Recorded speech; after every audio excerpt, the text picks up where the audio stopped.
Thank you so much, and thank you, Logos, for having us all here. We're all involved in pop-up city, pop-up village space in different ways, so we're excited to talk with you. I think even though we got a little bit of an introduction, I would love to start with everybody just giving an introduction for ourselves and then our pop-up city experience or project. Timur, would you like to start? Yeah, I would love to. Hey everyone, I'm Timur. I'm one of the founders of Edge City. We have been doing the pop-up village thing for the last year and a half or so. We came out of the Zuzalu ecosystem, like a lot of things did. I'm sure we'll touch on that. We create villages that are very multidisciplinary. They focus on the multi-generational aspects. So we try and bring families, kids. We make it a very default healthy environment. And we usually have between 500 to 1,000 people pass through the doors over the course of about a month, or 4 to 6 weeks is roughly our format. For me, this is a very just exciting step on the way to some of the ideas that we're talking about in this parallel society space. So yeah, excited to get into it. Hello, everyone. This is Audrey, and also the initiator for Shanghai Wu. And for Shanghai Wu, actually, it's the second year for Shanghai Wu. I organized the first Shanghai Wu last August in mainland China. And for Shanghai Wu, it's we just organized the second Shanghai Wu in Chiang Mai, and it lasted for about 6 weeks. And for Shanghai Wu, it's more like the gateway for people to onboard the Web3. We want that the general people could understand what is crypto value and help them establish a long-term vision in crypto area, which is very important. And for the last, we just ended the Shanghai Wu yesterday, and you could see we also have the night bus from Chiang Mai to Bangkok, which is fantastic, and lots of Shanghai Wu members, and also from Edge City, lots of members come to Bangkok today, and I hope every of you could see them on different conferences. Hello, my name is Eva Klaus. I'm one of the co-organizers of Zanzalu. We just had a presentation not too long ago. Our goal is really to catalyze a growth ecosystem in Zanzibar, which is a semi-autonomous island off the coast of Tanzania, focused on talent cultivation, governance experimentation, and cultural change. Thank you for having us. And I'm Veronica. I co-initiated the Zoo Village Georgia experiment in the country of Georgia this summer, which was an attempt at having another iteration of the Zuzulu experiment with cross-pollination of different industries, permissionless schedule, etc., but a greater focus and vision with cypherpunk ethos, truth-seeking, defensive accelerationism, techno-optimism, and especially cognitive sovereignty, because we believe that any collective effort, let alone a parallel society, is going to become dysfunctional if individual cognitive sovereignty is not prioritized. And then I'm also now leading operations for Zuzulu.city, which is the community collaboration platform with Ethereum ecosystem applications supporting the Zuzulu movement. And this was intended to be the next question, but because a number of us have talked about Zuzulu in different ways, shape, or form, I'm curious, how many people in the audience have heard of Zuzulu? Does this mean anything? Oh, wow. Okay. So the vast majority, I guess, if you're not familiar with it, you can ask anyone around you. But what I'm curious then for everyone is, what is the connection with Zuzulu? How did Zuzulu inspire or lead to your involvement with this space? Yeah, so for me, Zuzulu was a very singular, meaningful experience personally. I feel like it was an environment where I felt like many sides of my personality were able to express themselves, and it felt just really good in that regard.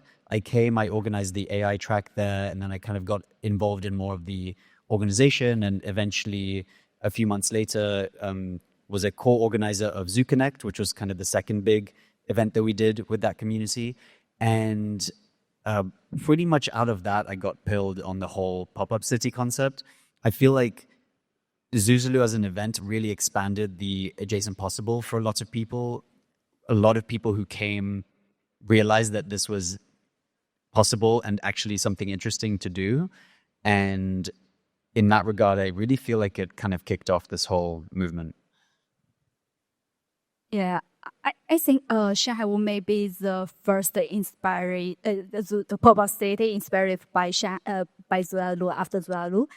We organized the first Shanghai Week in last August, and what is very important is that we got before we organizing Shanghai Wu, I think we prepared at about last June, and we got a lot of advice from the local team, which is Nicole, Jenny, and also lots of them give us a very good advice for both on for how to organize a community, or how to help people get to know each other, and lots of experience.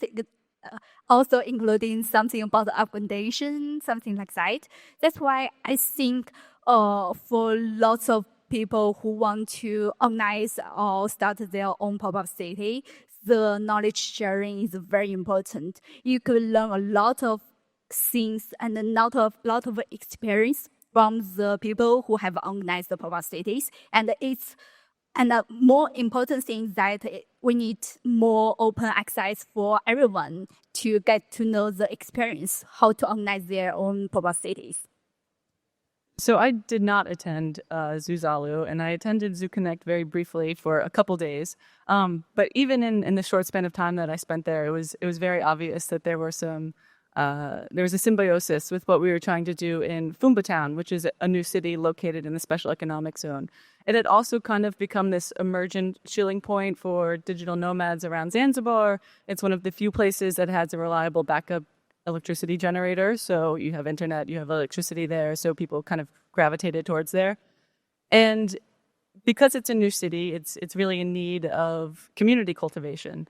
So Zuzalu and kind of the values instantiated there and ZooConnect and what all of us are trying to do in our own pop-up cities now really grafts well onto that new city model that needs people to come in and kind of catalyze more growth, catalyze community, and launch the new city onto a new trajectory. So that's kind of the inspiration for Zanzalu in Fumba Town and kind of bringing those Zuzalu builder community values to animate a new city. Thank you, guys. So I'd love for all of us to describe a bit further the vision for the projects that we ran or currently running or planning to run. And because this is a panel for maybe all of you or potentially going to organize your own pop-up village or something along these lines, maybe we could focus on what was the target group and then how did you attract that specific target group?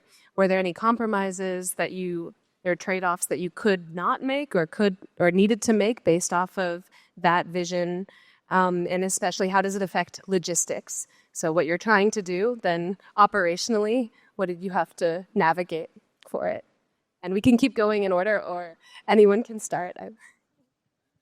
Yeah, so for Zanzalu 1, our focus was local engagement. We wanted to be the very best pop-up city doing local engagement, and especially in Zanzibar. So we targeted universities. Some of the first people that we spoke with were the professors in the computer science department at the State University of Zanzibar. And then Noah, I'm sure most of you know Noah, also ran communications and partnerships with some universities in Dar es Salaam. So we got a bunch of students coming over for student weekend. But we also met with other stakeholders in the local startup ecosystem. So Cube Zanzibar is the only accelerator on the island, and we co-hosted an event with them. We also got some accelerators from Dar es Salaam to come and contribute to Startup Weekend. So we got Sahara Ventures, and we're very proud Nectar Richards is an incredible figure in the local Tanzania scene. She's now going to Kigali. Anyway, so making sure that we were focusing on local groups who are already doing incredible work and giving them more of a platform to use Zanzalu to kind of bolster their own work that they're doing year-round, that they've spent years developing, and making sure that Zanzalu is very aligned with where the local community wants to go and what they're interested in. And you asked about what are some compromises? So being in a new city, right, a lot of our budget initially went to event setup. So creating the main event space, furnishing a co-working space. And this year, to kind of stay more true to our focus on local engagement, we want to spend more time and more our resources, funding local builders and bringing more people from around East Africa to Zanzibar to contribute to Zanzalu. So, as the years go by and we kind of host this event multiple times, you pick up those lessons, you kind of hone your goals, and so that's something that we're thinking a lot about for this year, is how we can improve on last year, kind of double down on our target audience, and now that we have that basic infrastructure built, focusing on getting the right people in the door. Yeah.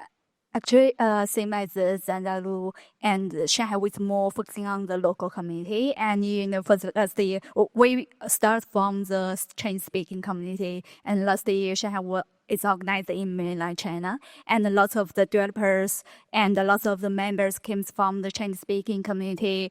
And for this year, though we are in Chiang Mai, but I think still 60% of the community members from Chinese-speaking community. And for Shanghai, we more wanted, because I think nowadays it's very important, is that we need to engage more local members in the whole crypto area. Yeah, that's why each country, each region have their own very specific culture. And if we want the crypto scenes go global, and we need to combine different culture together and to help people get to know each other. And, for Asian area, there is a very long-term traditional culture. That's why we want to bring the traditional wisdom with the technology together. That's why most of them are from Chinese-speaking community and also from the Asia communities. Yeah. And for this year, I think, for after last year, we organized it in last August.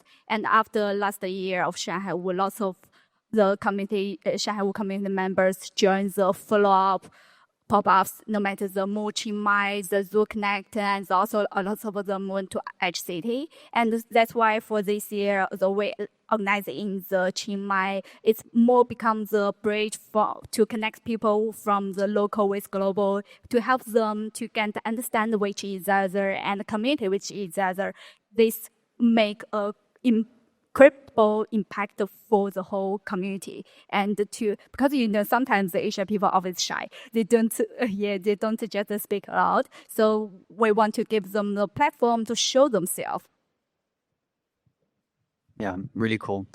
Okay, so just to touch on the vision, and maybe I'll separate the logistics because I don't want to talk too long, but just like vision-wise, what is the point of all of these pop-up villages in the first place? And I think I really see them as kind of like the proto or like the early versions of, some people call them like cloud nations, network societies, parallel societies. And I think these are critical aspects to bootstrap the things that we need in order to create those institutions and those entities that I think will be very impactful over the next couple of decades.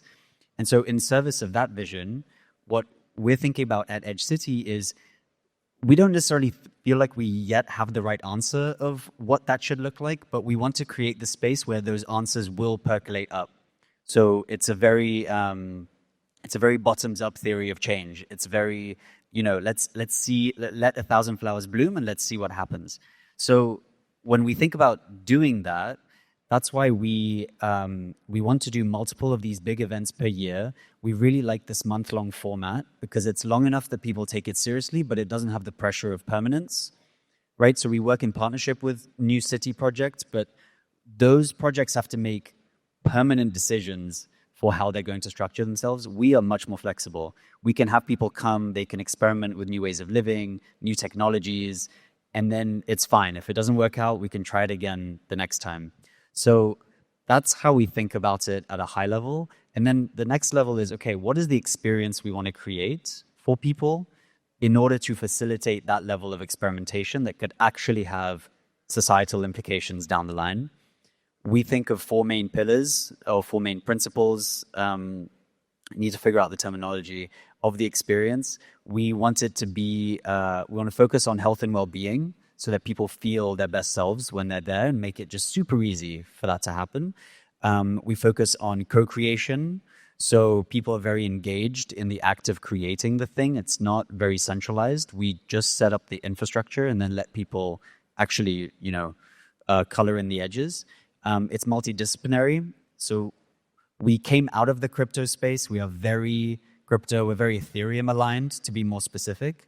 But we also think it's important to bridge outside of just this space and to bring the tech that we're developing within the blockchain space to AI, to biotech, to, let's bring philosophers, let's bring artists, let's bring musicians. So that's a core aspect of everything we do. And the fourth one is multi-generational, which I mentioned. But, if we're building the future, let's actually have the kids around that are going to inherit it. Completely changes the vibe, completely changes the way that people act. And we've had some incredible families, some of whom are actually in the audience. So, hey. So that's kind of the mission, vision, and then kind of the core strategy. And I can touch on the things that we had to how did you frame it? More like the logistics? The logistics, yeah. So this is really hard to do. We've had it takes a lot of work to house 300 people at the same time, 1,000 people over the course of the month, to actually have them in an environment that feels good for everyone, where people can, have a good experience, coordinate with each other, etc. It is almost impossible to find the right space for this. So we've had to try a lot of different things. Zuzalu was in a resort, which was interesting. Some aspects of that were amazing. There were some drawbacks. ZooConnect was in the middle of Istanbul. It was like one big co-working space and about 20 hotels where people stayed. Edge Esmeralda, which we did in California, was in a 20,000 person town called Healdsburg. Beautiful, but relatively spread out. I think that actually approximates as close to almost perfect as least we've gotten. Chiang Mai was similar to that. We had about 10 venues all within a 10-minute walk. So those are some of the logistics, but there isn't existing infrastructure that is perfect for this kind of thing. So we kind of have to, duct tape it together in a bunch of different ways. I'm sure everyone's had that experience. Yeah, I want to add one thing more about that, because for last year, Shanghai was also in a ski resort. That's why all people, 3 kilometers there was nothing and no village. So that's why all the members just stay in the same ski resort. That's why in the dinner time or the lunch time, you could see all the people around. That's why lots of them have a strong bonding with each other.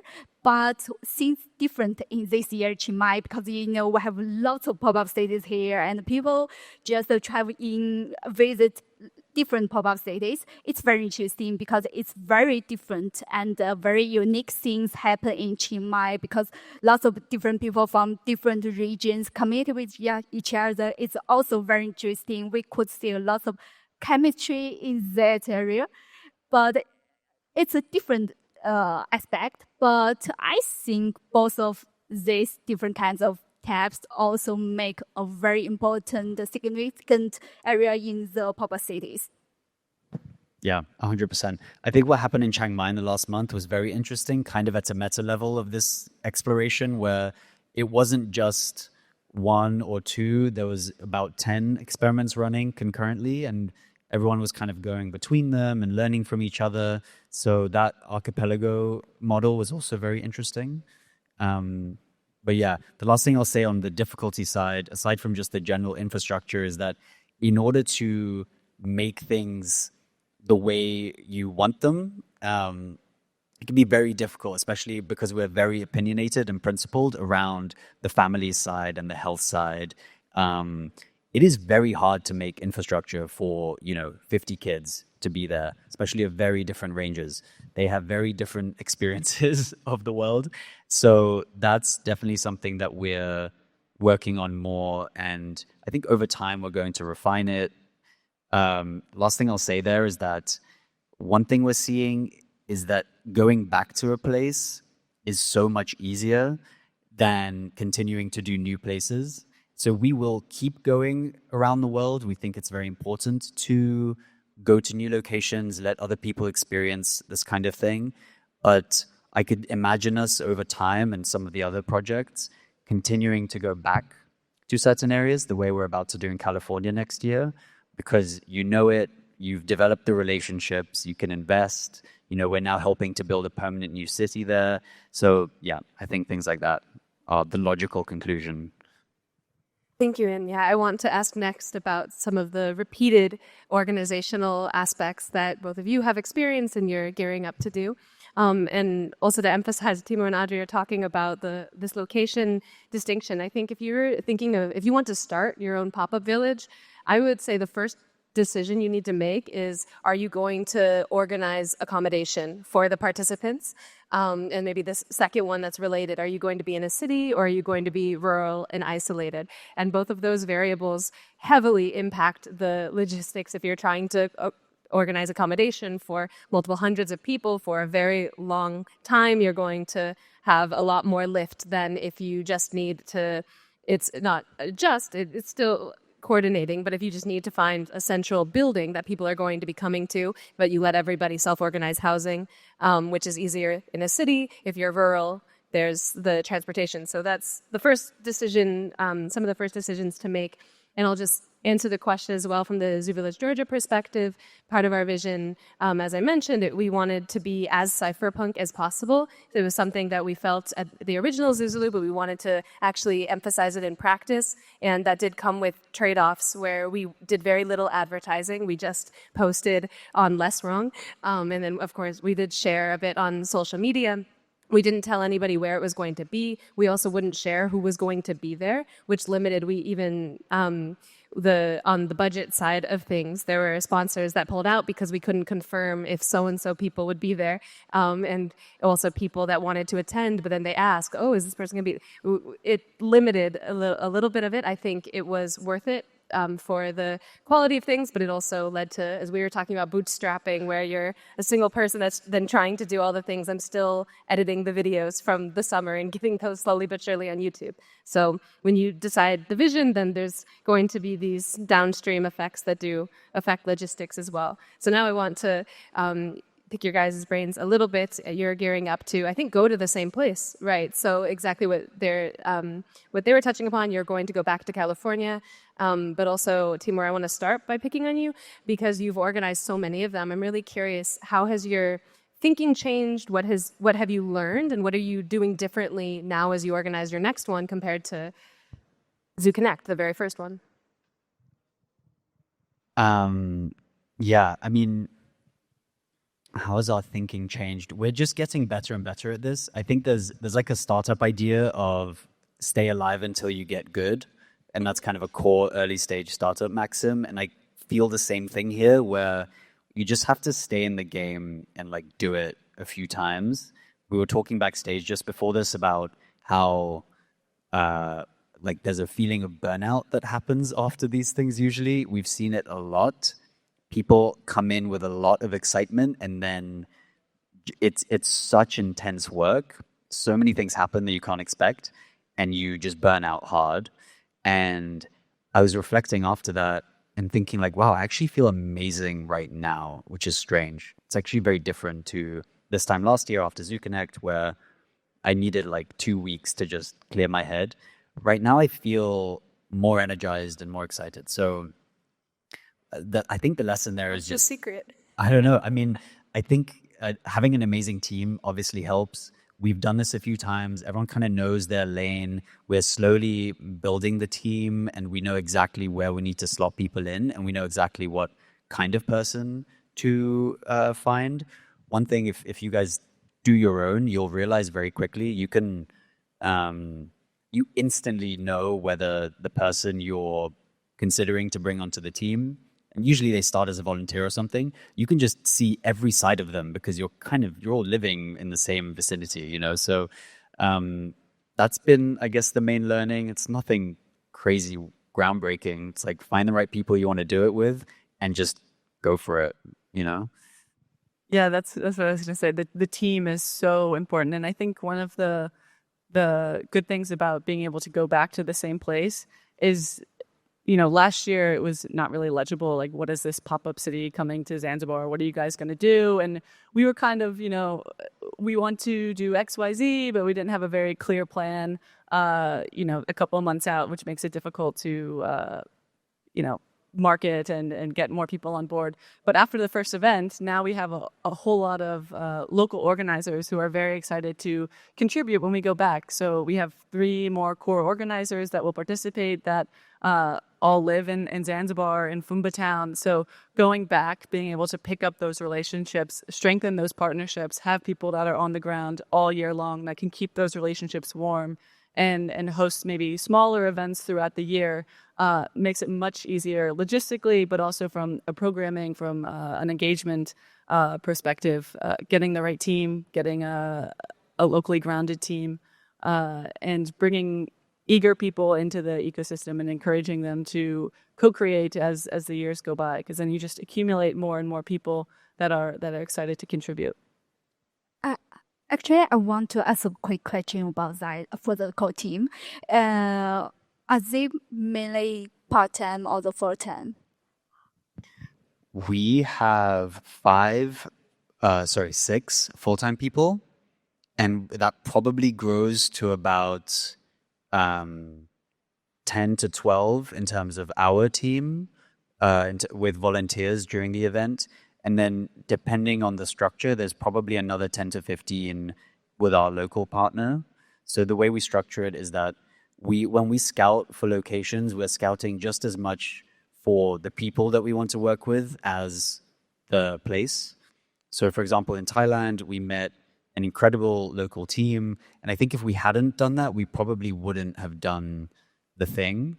And it helps with everything, right? Up and down the stack. A key part of it is just local integration. They know everyone. They brought in the mayor, the governor's office. And at the scale that we wanted to do it, those are just conversations we had to have. And then local builders and everything, but they also just know the space, obviously. So yeah, that's the structure of our team. 5 full-time, probably 5 more kind of core volunteers on our end, and then between 10 and 15 local partners. Ours was entirely volunteer. So actually last year, some of the core organizers paid to attend Zanzalu. We are making it free for all Zanzibaris, all Tanzanians, and we're hoping to make the entire event free this year, but we have no plans or budget to hire full-time staff. So we're still operating volunteer this year. And for Shaiwu, most of our are part-time. And that's why we are trying to figure out a way to make them sustainable, because we can't just, if all of them are part-time, there are also cause lots of problems during the organizing of our cities. But if we want to hire or find some full-time co-contributors and we collaborate together to make Shanghai, we need to figure out a way to make it sustainable, no matter it's financial problem or lots of problems need to solve. Yeah, kind of piggybacking off of that, maybe we could talk a bit about finance or funding, what the different approaches are. I think we all may have various approaches there. And of course, it's been a big topic in, I would say, in the Zuzulu movement and overlapping communities within it, of how can pop-up cities, how can you start a village and make it sustainable, not be reliant on just sponsors or donations. Does anyone want to start? We're trying to diversify our funding sources last year. So the quadratic funding round was our main source last year. And then we got a grant from the Charter Cities Institute, which is an NGO. And then I think our total budget was about $35,000. And most of that went to event space and co-working space. And then the rest was breakfast and scholarship housing. This year, because we've expanded our organizing team. We have one member that's very excited to organize an entrepreneurship week. So looking at multilateral development banks. So World Bank has funded Tunisia Ecosystem Week. There's the Embassy of the Netherlands in Zanzibar that funds a lot of work like that, and some local banks. So we're trying to raise local funding, maybe some from development institutions, and then also things like the quadratic funding round, which I think most of us have probably participated in. That's kind of our plans for this year. And then we are thinking about longer term plans, maybe, funding some sort of community center that we can then rent out space throughout the year and kind of use the income from the community space to fund the events. But that's very early stages of thinking. So for the main funding source for Shanghai Wu, it's mainly from the donation for both for last year and this year. For last year, 100% of them from donation, and for this year, 60% of from donation. And we got the donation mainly from the Asia communities and OGs because they want to help more Asia developers to grow. That's why we got the main donations from them. But it's also a very for the long-term perspective, there are also lots of problems we need to solve. The first is the fund. We need to get the sustainable, no matter it's a cash flow or some business to help to make it more sustainable. Yeah. Yeah, this is a big one. So sustainability is difficult for this. The way we have approached it is, and also for context, when we say the quadratic funding round, what that means, specifically, is that primarily Vitalik put up a pot of funding to say, hey, I want to see this movement become a thing in the world, and we use quadratic funding as a way to allocate that capital within the ecosystem and kind of encourage new folks to join. So just so people understand, it's essentially a couple of individuals who are excited about this movement, who want to bootstrap it into existence. But for Vitalik and for others who are funding these things, it's very important that sustainability is eventually reached. And this can't just be something that relies on high net worth individuals or foundations forever. So the way we've approached it is definitely are very grateful to those sources that helped us start. And then we have broken even on every event that we've done, but it takes an insane amount of work to be able to do that. This time around, Edge City is a foundation. It's a 501c3 nonprofit. We're not trying to make money on the events. So basically, we take whatever the event costs, and then we divide that by the ticket price. And then for anything where we need to cover, we look for partnerships where it makes sense for organizations and institutions that want to have a presence in some capacity. They want to support us, but really we want it to be like an active participatory partnership. So they actually want to run an experiment on the ground.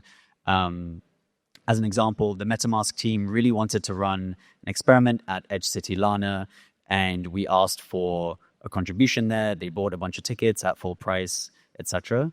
The reason those kinds of relationships are important is because for a lot of people, I think maybe 20 to 30% of our tickets are very heavily subsidized because, obviously not everyone can afford to buy a ticket, let alone come to Thailand.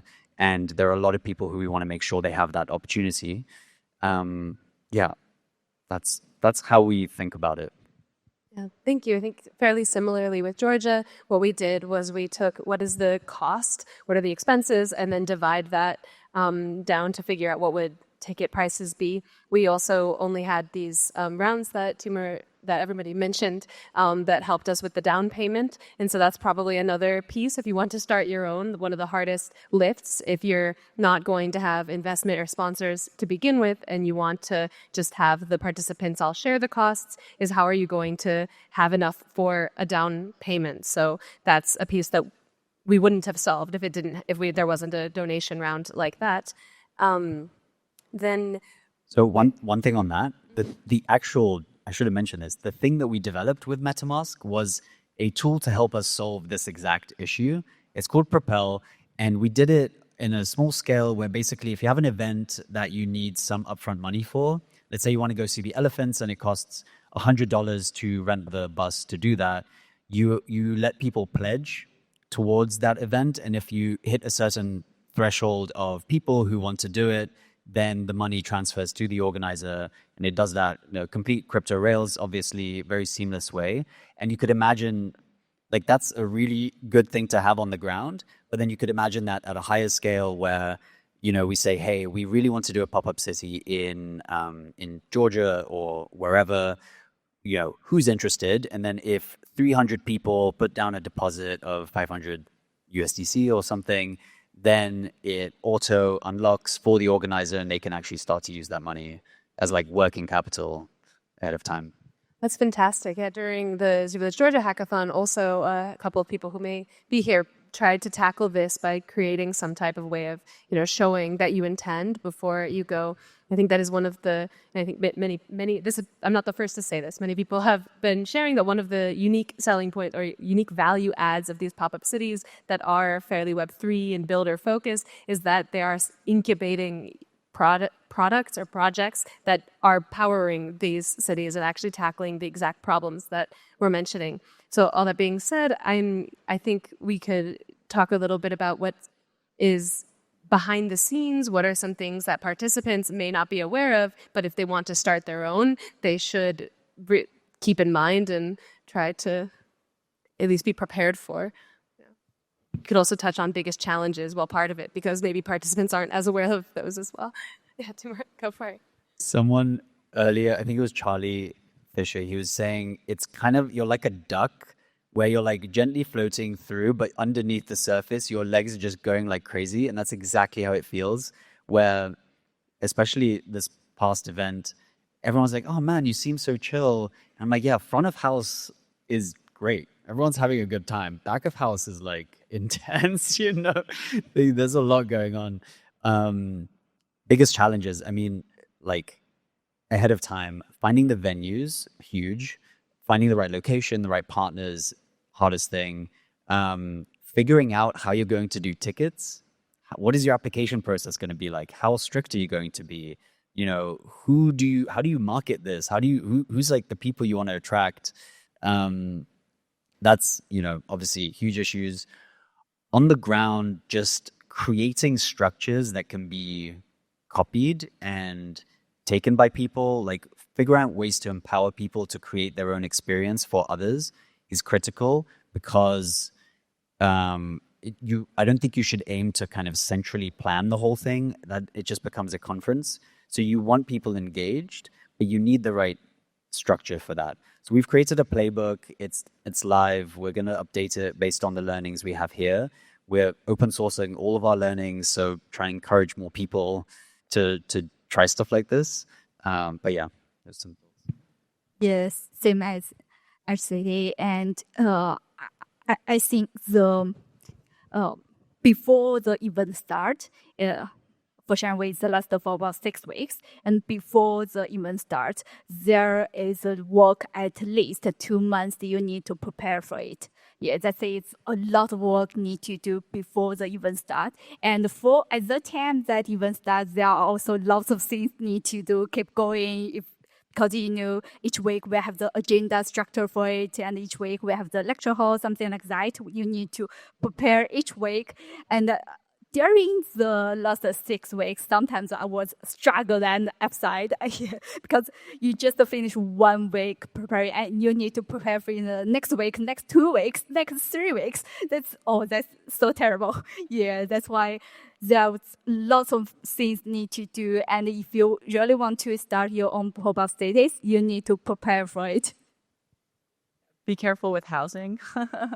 Booking housing can be very difficult and logistically intensive. So if you're going to take on housing, start early, because that's very difficult, and get a deposit, because that can also be a big obstacle. What else? I think adaptability as an organizer, if somebody comes to you with an idea, it's kind of willingness to get out of the way and say, yes, that's a great idea, run with it. Even if, it wasn't planned, let people in the community experiment. So like one of our biggest community partnership events was this business registration that we did with Cube Zanzibar.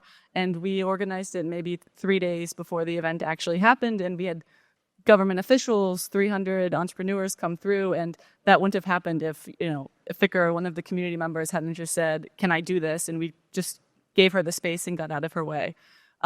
So being open as an organizer, I think, is also very important. You talked about the balance between bottom up and top down programming, and it's a very delicate balance to strike. But also as an organizer, like trying to tap into what the community is interested in, where they're going. So at Zanzalu, we noticed that people love community dinners. In the budget, we originally didn't have anything for community dinners, but people were gathering in the main event space, kind of co-working space on the pavilion rooftop, playing board games, just hanging out. So, if we just throw $200 in and provide food for everyone, it turns it into a whole evening, right? So trying to be adaptable and move into where the community is going and kind of contribute to that camaraderie and growth, because it's very difficult to cultivate community, as I'm sure everyone up here knows. So yeah, just kind of keeping an open mind with where the group decides to take the experiment. And also one advice for people who want to organize their own pop-ups. It's also what we learned from Zudalu is that don't handle the accommodation by yourself. It's very important to collaborate with local hotel or someone to handle the hotel or accommodation. It's very important because lots of things. If you handle the accommodation by yourself, lots of things need to be done. Absolutely agree with all of the points that you guys said. Just a couple that I'll quickly add. Privacy and security is something that you may want to consider depending on where you're going to be, the target group, etc. As I mentioned, we went on the very extreme side of privacy and security, which also caused various friction, but you want to identify what your group will need, what you need, what the geographic context is as well. And so related, also deciding the tech stack that will help with what your needs are. We talked about different tools that maybe can help with some of our pain points. Those are still being built. I know of a few that are trying to tackle accommodation because that is the biggest headache for anyone that tries to organize that many people. Or from an example from Georgia is we chose not to use Telegram for a few reasons, and so we were trying to use Status up until just a week before, and we were almost going to future projects we will, but we had to switch to another one for various reasons. What did you use? We ended up using Element, a matrix server with Element of the UI, but maybe next time Status for sure. We could actually nerd out on this, maybe not right now, but like one of the biggest issues we have is what bloody messaging platform do we use? Like, if at all. The Telegram just gets so insanely busy. And and also obviously privacy concerns. We'd love to use Signal, but there's just UX issues, and it's really hard to figure this out when you go above a certain number of people. So bullish on Status. Our final question before we then open it up for audience Q&A is, what comes next? What are you doing personally next? What's your project? Yeah. What does the future hold?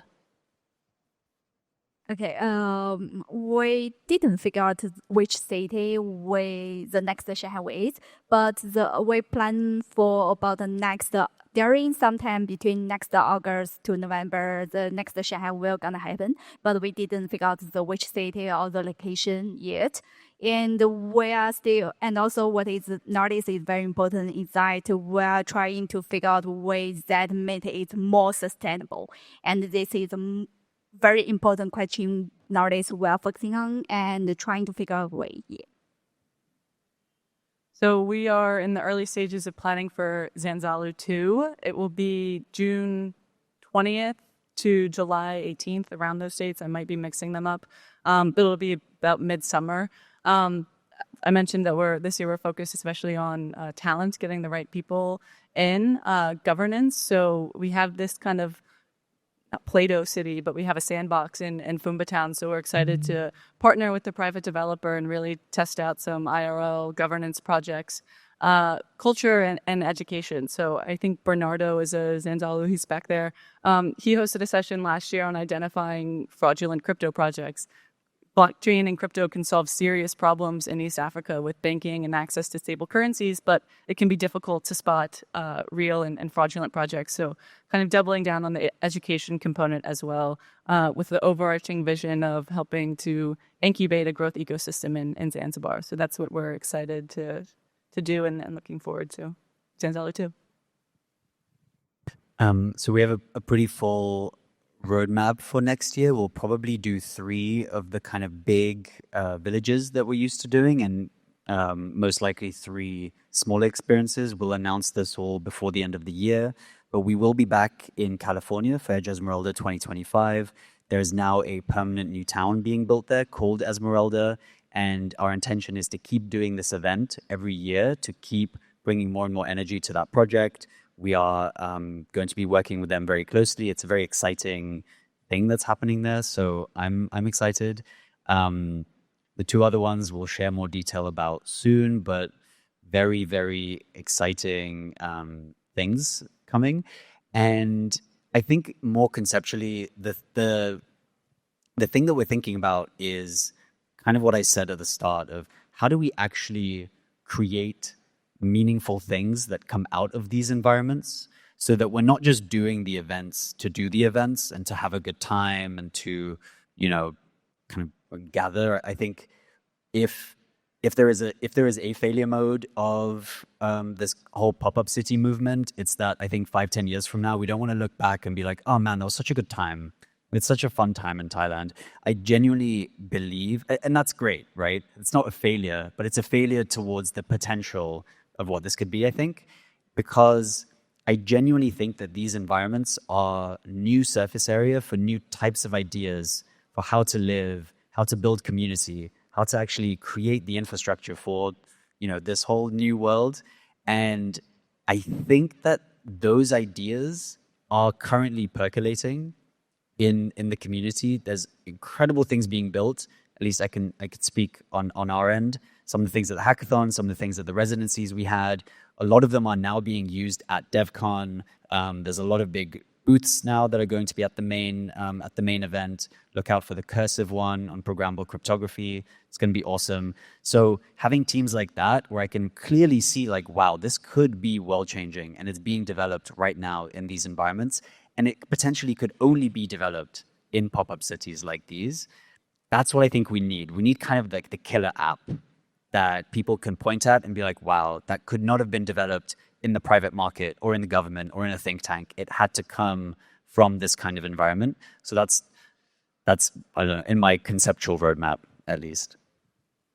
Thank you. Yeah. And for Zoo Village, or there are a number of Zoo Villagers or people that were at the Zoo Village Georgia experiment that are now planning and organizing their own pop-ups in the coming months and years from, both Vitalia, Zoo Grama happening right at the start of next year. There's a new one brewing in Detroit. I'm not sure how much I can say. He's here. There's Zoo Switzerland in May. There's a handful happening or being planned in Japan in the fall, and there's a lot happening in Argentina as well. Those are some there. So at least my co-initiator Burns and I, we have been talking with a number of different people that are organizing them to support, advise, help as we can. And that post I mentioned that we wrote on Less Wrong, one of the only bit of advertising that we did. It was called, or we described what we call the directional protocol for the Zuzulu movement as we understood it.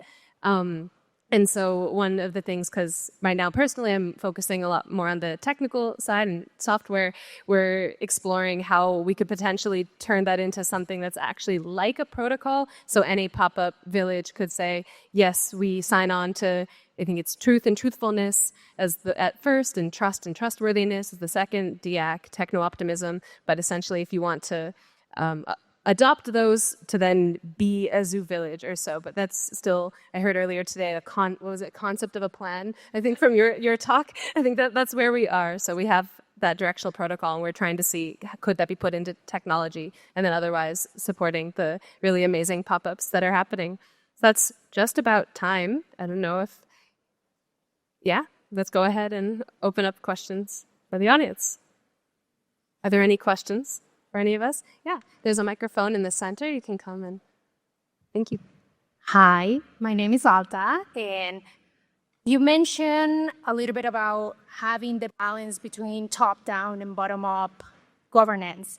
So I'm curious to know, how do you balance identifying patterns on real-time trends to adapt to needs from the people that you didn't anticipate coming, And then at the end of the pop-up cities, when they are wrapped up, how do you collect feedback in order to make sure that when you do it next time, you're gathering those learnings and improving the whole experience every time you go into a new city or if you come back to the same place?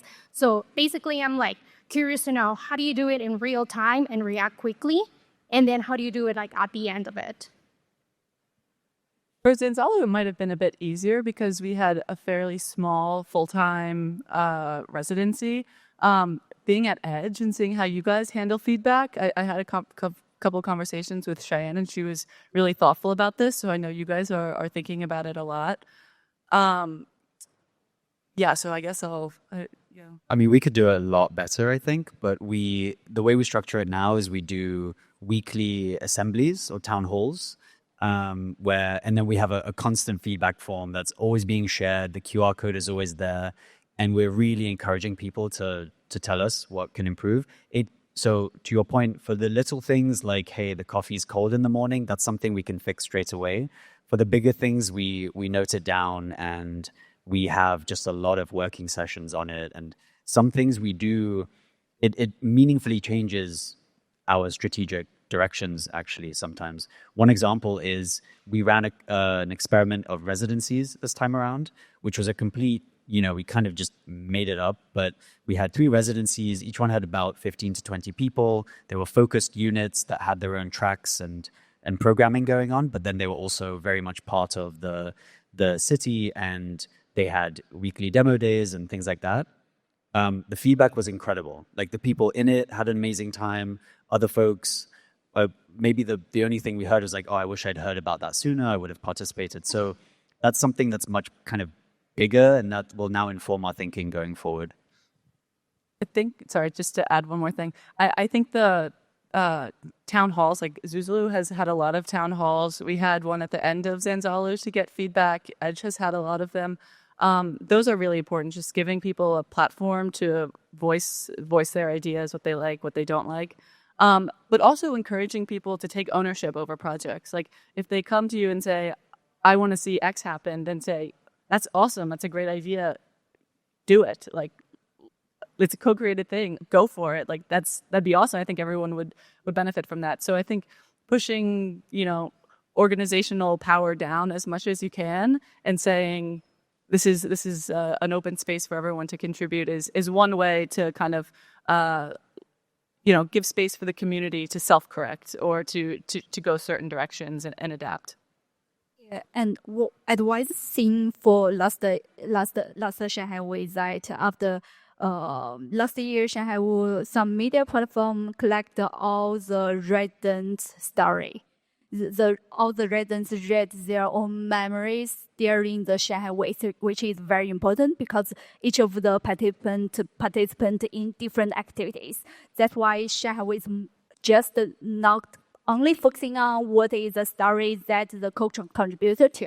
It's a collection of the old members and create the Shanghai with image together. Yeah, that is very important. And I think maybe this year in Chiang Mai, we could ask some media platform to do it together, because what in Chiang Mai is so different is that there are lots of pop-up cities and each members have their own memory for this Chiang Mai archipelago. Yeah.